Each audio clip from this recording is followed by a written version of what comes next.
না হতে পারলাম কারো ভালো মেয়ে, না হতে পারলাম কারো ভালো বউ, না হতে পারলাম কারো ভালো মা, না হতে পারলাম কারো ভালো বৌমা, না হতে পারলাম কারো ভালো ভাবি, না হতে পারলাম কারো ভালো জা, না হতে পারলাম কারো ভালো প্রতিবেশী, না হতে পারলাম কারো ভালো ভাড়াটিয়া। হ্যালো এভরিওয়ান, আসসালামু আলাইকুম, welcome back to my page Nasrin 427, welcome back to my new another video. আজকে প্রথমে যে কথাগুলো বললাম সেগুলো আমার জীবনের বাস্তব একটা কথা।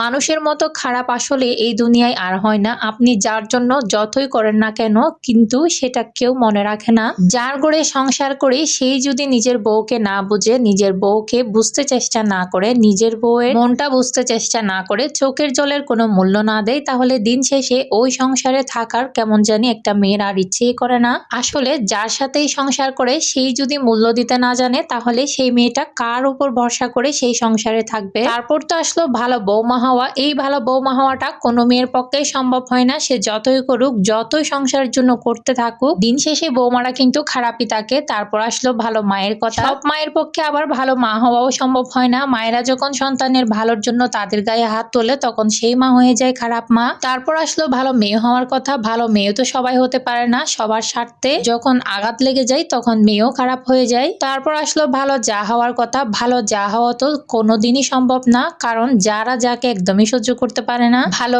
ভাবি হওয়া। ভালো ভাবি তো ততক্ষণ হতে পারে যতক্ষণ দেবরকে বিয়ে না করানো। বিয়ে করানোর পরেই কখনো ভাবি ভালো হতে পারে না। তারপর আসলো ভালো প্রতিবেশী হওয়া। ভালো প্রতিবেশীটা হওয়া তো যার তার কর্ম নয়। ভালো প্রতিবেশী তখনই হতে পারে যখন প্রতিবেশীর তালে তাল মিলাতে পারে। আর রইলো ভালো ভাড়াটিয়া হওয়া। ভালো ভাড়াটিয়া হওয়া সেটা তো আমার কর্ম নয়, কারণ ভালো ভাড়াটিয়া হতে গেলে বাইরে কিছু ফেলা যাবে না। মাসের ভাড়া মাসেই দিয়ে দিতে হবে। কোনোভাবেই এক মাস বকেয়া রাখা যাবে না। বড় করে আওয়াজ করা যাবে না। কেন বেশি অপচয় করছো, পানি কেন বেশি খরচ হচ্ছে, পানি নেই সেটাও বলা যাবে না। এগুলো কখনোই আমার পক্ষে সম্ভব না, কারণ আমি ভালো ভাড়াটিয়া হতে পারবো না।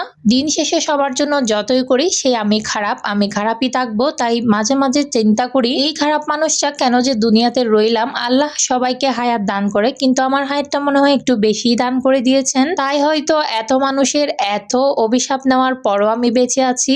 কারণ আমি তো কারোর পক্ষেই ভালো না, তাই সবাই আমাকে অভিশাপ দেয়। নিজের জামাইয়ের কাছেও ভালো না, নিজের মেয়ের কাছেও ভালো না, নিজের শাশুড়ির কাছেও ভালো না, নিজের জায়ের কাছেও ভালো না, নিজের প্রতিবেশীর কাছেও ভালো না। ভাড়াটিয়া বলে আমি আমার বাড়িওয়ালার কাছেও ভালো না। তো আমি যখন একদমই ভালো না, তো মাঝে মাঝে আমার মাথায় এটা চিন্তায় আসে, আমি ভালো না, আমি থেকে কি করব। মনের কষ্টের কথাগুলো শেয়ার করে ফেললাম। আজকে আমি রান্নাঘরের কাজকর্ম করা নিয়ে একটা ব্লগ বানালাম। রান্নাঘরটা আজকে ইচ্ছে করলো খুব সুন্দরভাবে ধুয়ে মুছে ফেলি, কারণ যখন মাথায় খুব টেনশন থাকে তখন কাজকর্ম করলে টেনশনটা দূর হয়ে যায় মতো লাগে। তাই আজকে মাথা গরম দেখে সবকিছু একদম ধুয়ে মুছে পরিষ্কার করে নিচ্ছিলাম। রান্নাঘরে সবকিছু আজকে একদম ক্লিন করে ফেলেছি। তো যাদের আজকে আমার ভিডিওটা ভালো লেগেছে অবশ্যই একটা লাইক কমেন্ট করবেন। ভিডিওটা ভালো লাগলে অবশ্যই ভিডিওটা গ্রুপে শেয়ার করে দিবেন। আজকের মতো এখানেই বিদায় নিচ্ছি। Thanks for watching my video. আল্লাহ হাফেজ।